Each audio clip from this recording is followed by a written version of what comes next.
What's your definition of preaching and or being a preacher? I ask only because I know in the Bible it says women should not be preachers. But what does that mean exactly? If you are expressing the Bible to a crowd, does that mean that you're preaching? Furthermore, if you do that consistently, does that make you a preacher? I only ask out of curiosity. I'm going to be so real. I don't really know the exact definition. I would defer back to Desmo. But I would say you can repeat the teachings of men as a woman. You can read the Bible aloud as a woman. But I wouldn't go so far as to claim to be an authority on teaching it. I will say that all of the information that I have relayed to you guys has been from men that are far more educated than myself. I believe that was due to women weren't able to be educated back then. They were, but also women are a little bit more smooth-brained than men. On average, women think a lot more emotionally than men, and they lack the logical, critical thinking that men do.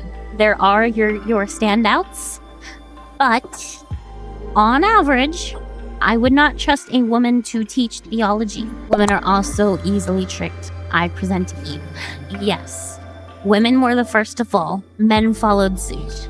Literally, one of the first sins was a woman taking charge and teaching a man. That is no coincidence. And one of the things that us women were cursed with was longing for the authority that men have. I'm not gonna play games with oh, I want to be an authority on something that a man is. I'm not gonna do that. I know that I'm smooth-brained, and I should probably not be teaching stuff that men aren't. I have the critical thinking skills to go, that's good information. I'm gonna tell my audience. And that's about it. Women fell because men failed to guide her. Then, when asked what happened, men blamed women. Very mature answer. People get very mad about that opinion.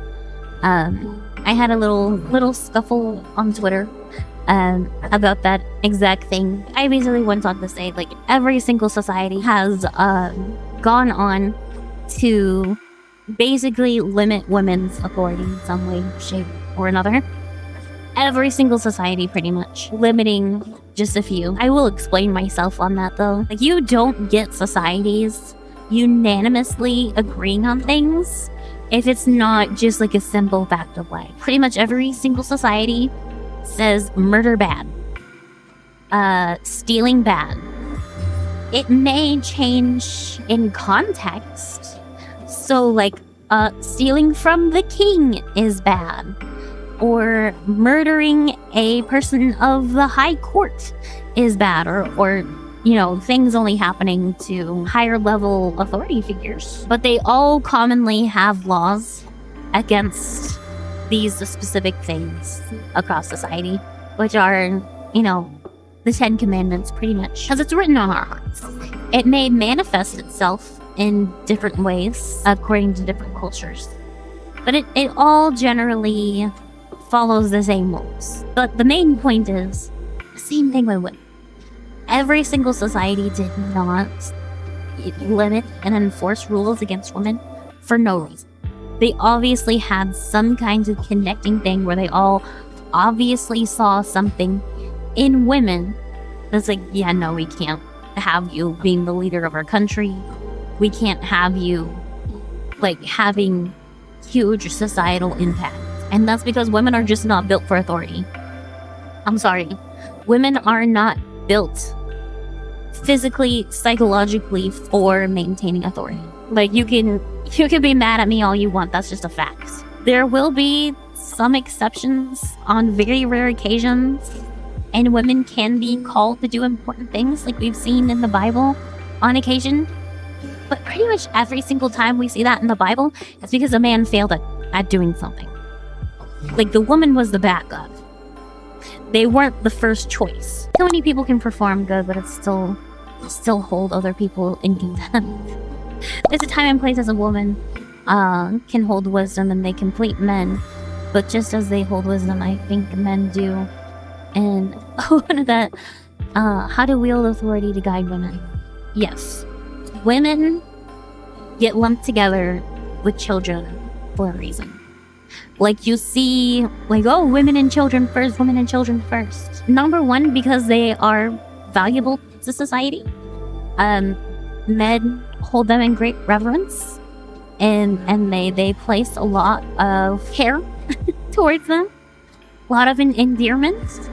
But women are also, a lot of the times, not mentally mature. They usually don't mature past high school or middle school, on average. I don't think women nor men are better or smarter than one another. We are so different. Empathy is not useless. It's a tool to be used in certain situations. I wouldn't want to be a woman fighting in a war. I also wouldn't want to be a man trying to teach little kids. Women and men are equal in value. Yeah, we're equal in value, but we are not equal in use. We have different purposes. We are not equal in every single thing. We are equal in value to the eyes of the Lord, and pretty much nothing else.